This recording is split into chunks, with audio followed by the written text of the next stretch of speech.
السلام علیکم ورحمۃ اللہ وبرکاتہ۔ بسم اللہ الرحمن الرحیم۔ اللہم صلی علی محمد وعلی آل محمد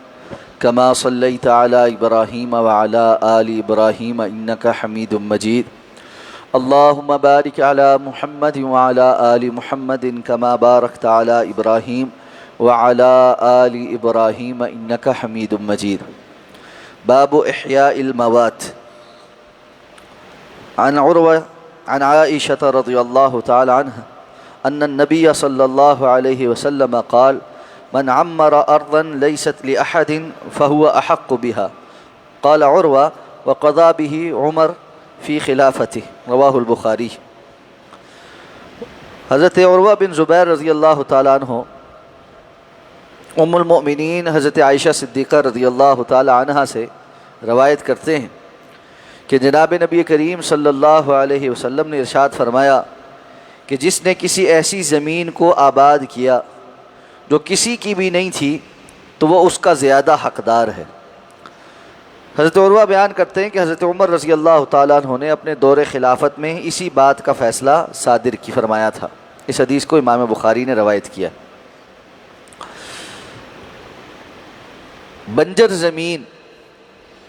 جس میں کچھ بھی اگتا نہیں ہے اور اس میں کوئی کھیتی باڑی نہیں ہوتی، نہ کسی نے کوئی باغ وغیرہ لگایا ہے، اس کو موات کہا جاتا ہے۔ یعنی موات موت سے ہے، یعنی جس طرح مردہ زمین ہوتی ہے، ہم اردو میں بھی کہتے ہیں یہ بنجر زمین مردہ زمین ہے، کیونکہ وہاں سے کچھ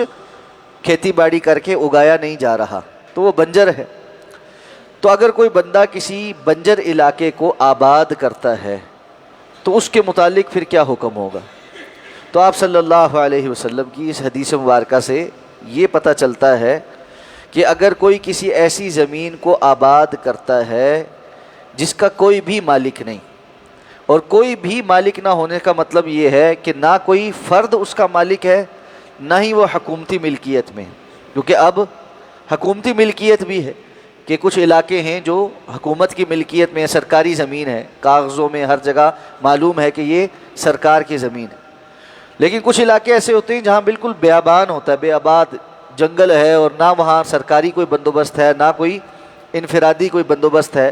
تو ایسے علاقوں کو آباد کرنے والا جب کبھی وہاں پر کوئی ملکیت کا دعویٰ بننا شروع ہوگا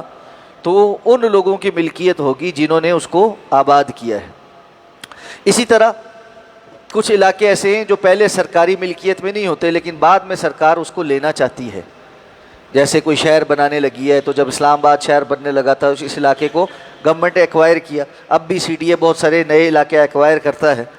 تو وہاں پر اگر کسی کے پاس کوئی ایسی کاغذی کارروائی نہیں ہے جس میں یہ واضح ہوتا ہے کہ یہ زمین کوئی کاغذوں میں کسی کی ہے، نسل در نسل کچھ لوگ آباد ہیں وہی اس کو آباد رکھے ہوئے ہیں، کوئی کاغذی کارروائی ایسا سچ نہیں ہو سکی، تو ملکیت کیسے ثابت ہوگی؟ قبضے کی وجہ سے، کہ اگر کسی نے ایسی جگہ کو آباد کر رکھا ہے، اس کا انتظام و انصرام کر رکھا ہے تو وہ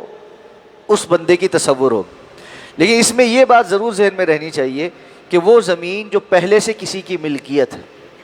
خواہ حکومت کی ہو یا خواہ کسی فرد کی ہو، اور پھر بھی بیابان پڑی ہے، حکومت کے پاس بہت ساری زمین ایسی ہے جو بیابان ہے، تو ایسی زمین کوئی قبضہ نہیں کر سکتا کہ جی یہ بیابان پڑی بنجر پڑی آپ تو آباد نہیں کر رہی ہے ہماری ہوگی، نہیں، جب تک کہ اس کو جو اس کا مالک ہے وہ خود نہ دے دے۔ جیسے بسا اوقات حکومتیں فیصلہ کرتی ہیں کہ یہ علاقہ اتنا بنجر پڑا ہوا ہے، اس کو وہ دیتی ہیں آگے، لیز پہ دیتی ہیں یا بیچتی ہیں، تو اس صورت میں جو خریدنے والا ہے یا لیز پر لینے والا ہے وہ تو اس کو استعمال کر سکتا ہے، لیکن وگرنہ نہیں۔ صرف یہ بات کافی نہیں ہوگی کہ یہ بنجر پڑی ہے یا بے آباد پڑی ہے تو میں نے آباد کر لی، جبکہ پہلے سے اس کی ملکیت کسی اور کی ہے، یہ صرف اس صورت میں ہے کہ اس کی پہلے سے ملکیت کسی کی نہیں۔ اللہ تعالیٰ سمجھ کے عمل کرنے کی توفیق عطا فرمائے۔ سبحانک اللہم و بحمدک، نشہد ان لا الہ الا انت، نستغفرک و نتوب الیک۔